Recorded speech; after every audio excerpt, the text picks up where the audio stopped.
ಇನ್ನು 3 ಪುಟಗಳಲ್ಲಿ ಹನಿ ಹನಿ ಕಹಾನಿಯನ್ನ ವಿವರಣೆ ಕೊಟ್ಟಿರುವಂತಹ ರಾಜಣ್ಣ ಗೃಹ ಸಚಿವ ಪರಮೇಶ್ವರ್ಗೆ ಮನವಿ ಸಲ್ಲಿಸಿದ್ದಾರೆ. ಈಗ ಮುಂದೇನು ಎಸ್ಐಟಿ ಅಥವಾ ನಿವೃತ್ತ ಜಡ್ಜ್ರಿಂದ ತನಿಖೆ ಆಗುತ್ತಾ ಅಥವಾ ಇನ್ನೇನಾದರೂ ಚರ್ಚೆ ಆಗಿದೆಯಾ? ಈ ಬಗ್ಗೆ ಒಂದು ಡೀಟೇಲ್ ರಿಪೋರ್ಟ್ ಇದೆ, ಬನ್ನಿ ನೋಡೋಣ. ಗೃಹ ಸಚಿವ ಪರಮೇಶ್ವರ್ಗೆ ಮನವಿ ಸಲ್ಲಿಸಿದ ರಾಜಣ್ಣ ಅವರು ಮನವಿಯನ್ನ ಕೊಟ್ಟಿದ್ದಾರೆ.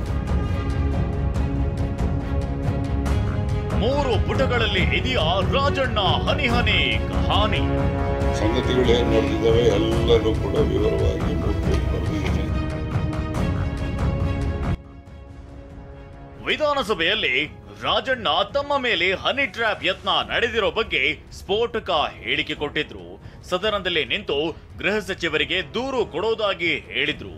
ನಿನ್ನೆ ಗೃಹ ಸಚಿವರನ್ನ ಭೇಟಿ ಮಾಡಿ 3 ಪುಟಗಳ ಮನವಿಯನ್ನ ಸಲ್ಲಿಸಿದ್ದಾರೆ.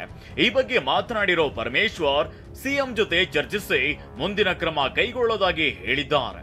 ಯಾವ ಹಂತದಲ್ಲಿ ತನಿಖೆ ಆಗಬೇಕು, ಯಾರಿಂದ ತನಿಖೆ ಆಗಬೇಕು, ಇವೆಲ್ಲವನ್ನು ಕೂಡ ಮಾನ್ಯ ಮುಖ್ಯಮಂತ್ರಿಗಳ ಜೊತೆಯಲ್ಲಿ ಚರ್ಚೆ ಮಾಡಿ ತೀರ್ಮಾನ ಮಾಡ್ತೀವಿ. ಮುಂದೆ ಏನ್ ಮಾಡಬೇಕು ಅಂತ ನಾವು ಕಾನೂನಿನ ತಜ್ಞರನ್ನ ಅವರ ಜೊತೆಯಲ್ಲಿ ಚರ್ಚೆ ಮಾಡಿ ಆನಂತರ ತೀರ್ಮಾನ ತಗೊಳ್ತೇವೆ. ಎಸ್ಐಟಿ ಅಥವಾ ನಿವೃತ್ತ ಜಡ್ಜ್ರಿಂದ ತನಿಖೆಯು? ಸಿಎಂ ಜೊತೆ ಗೃಹ ಸಚಿವ ಡಾಕ್ಟರ್ ಜಿ ಪರಮೇಶ್ವರ್ ಚರ್ಚೆ. ಸಚಿವ ರಾಜಣ್ಣ ಮನವಿ ಬೆನ್ನಲ್ಲೇ ಸಿಎಂ ಭೇಟಿಯಾದ doctor G Parameshwar honey trap ಯತ್ನ ಪ್ರಕರಣ ಸಂಬಂಧಿಸಿದಂತೆ ಚರ್ಚೆ ನಡೆಸಿದ್ರು. ಈ ವೇಳೆ ಉನ್ನತ ಮಟ್ಟದ ತನಿಖೆಗೆ ವಹಿಸಬೇಕೆ, ಎಸ್ಐಟಿ ಅಥವಾ ನಿವೃತ್ತ ಜಡ್ಜ್ರಿಂದ ತನಿಖೆ ಮಾಡಿಸಬೇಕಾ ಸೇರಿದಂತೆ ಹಲವು ವಿಚಾರಗಳ ಬಗ್ಗೆ ಮಾತುಕತೆ ನಡೆಸಿದ್ದಾರೆ ಎನ್ನಲಾಗಿದೆ. ಹನಿ ಟ್ರ್ಯಾಪ್ ವಿಚಾರ ಸದನದಲ್ಲಿ ಪ್ರಸ್ತಾಪಿಸಿದ್ದೇಕೆ? ಸತೀಶ್ ಜಾರಕಿಹೊಳಿಗೆ ಹೈಕಮಾಂಡ್ ಪ್ರಶ್ನೆ. ಇನ್ನು ಸದನದಲ್ಲಿ ರಾಜಣ್ಣ ಹನಿ ಟ್ರ್ಯಾಪ್ ವಿಚಾರ ಪ್ರಸ್ತಾಪ ಮಾಡಿದ್ದಕ್ಕೆ ಹೈಕಮಾಂಡ್ ನಾಯಕರು ಅಸಮಾಧಾನ ವ್ಯಕ್ತಪಡಿಸಿದೆ. ಈ ಬಗ್ಗೆ ನಿನ್ನೆ ದೆಹಲಿಗೆ ಭೇಟಿ ನೀಡಿದ್ದ ಸತೀಶ್ ಜಾರಕಿಹೊಳಿ ಅವರನ್ನ ಸಹ ಪ್ರಶ್ನಿಸಲಾಗಿದೆ. ಸದನದಲ್ಲಿ ಸಚಿವ ರಾಜಣ್ಣ ಹನಿ ಟ್ರ್ಯಾಪ್ ವಿಚಾರ ಪ್ರಸ್ತಾಪ ಮಾಡಿದ್ದೇಕೆ? ಟ್ರ್ಯಾಪ್ ಮಾಡಿದ್ರೆ ಸಿಎಂ ಸಿದ್ದರಾಮಯ್ಯ ಬಳಿ ಮಾತನಾಡಬೇಕಿತ್ತು, ಇಲ್ಲ ಸಚಿವ ಸಂಪುಟ ಸಭೆಯಲ್ಲಿ ಚರ್ಚಿಸಬೇಕಿತ್ತು, ಪಕ್ಷದ ಹೈಕಮಾಂಡ್ ಬಳಿ ಹೇಳಿಕೊಳ್ಬೇಕಿತ್ತು. ಹನಿ ಟ್ರ್ಯಾಪ್ ವಿಷಯವನ್ನ ಸದನದಲ್ಲಿ ಪ್ರಸ್ತಾಪ ಮಾಡಿದ್ರಿಂದ ಪಕ್ಷಕ್ಕೆ ಡ್ಯಾಮೇಜ್ ಆಗಿದೆ ಅಂತ ಹೈಕಮಾಂಡ್ ನಾಯಕರು ಅಸಮಾಧಾನ ವ್ಯಕ್ತಪಡಿಸಿದ್ದಾರೆ.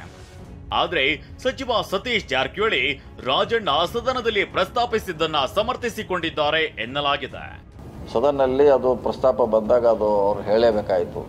ಒಬ್ಬ BJP ಸದಸ್ಯರು ಅದ್ರ ಬಗ್ಗೆ ಪ್ರಸ್ತಾಪ ಮಾಡಿದಾಗ ಹೌದು ಅದಕ್ಕೆ ನಾನೇ ನನ್ನ ಹೆಸರಲ್ಲೇ ಓಡಾಡ್ತಾ ಇದೆ, ಅದಕ್ಕೆ ನಾನು ಅದು ಕಂಪ್ಲೇಂಟ್ ಕೊಡ್ತೀನಿ ಅಂತ ಹೇಳಿದ್ದಾರೆ ಅವರು.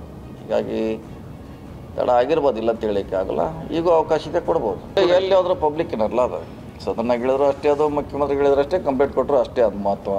ಸೊ ಅವ್ರಿಗೆ ಅನ್ಯಾಯ ಆಗಿದೆ, ಅವ್ರು ಕೇಳಿದ್ದಾರೆ, ಅದರಲ್ಲಿ ಏನು ತಪ್ಪಿಲ್ಲ ಅಂತ ನನ್ನ ಭಾವನೆ. ಇನ್ನು ಹನಿ ಟ್ರ್ಯಾಪ್ ಬಗ್ಗೆ ಹೈಕಮಾಂಡ್ ಕಂಪ್ಲೀಟ್ ಮಾಹಿತಿ ತರಿಸಿಕೊಂಡಿದ್ದು ಇಂದು ಏನೆಲ್ಲ ಬೆಳವಣಿಗೆ ಆಗುತ್ತೆ ಅನ್ನೋದು ಕುತೂಹಲ ಕೆರಳಿಸಿದೆ.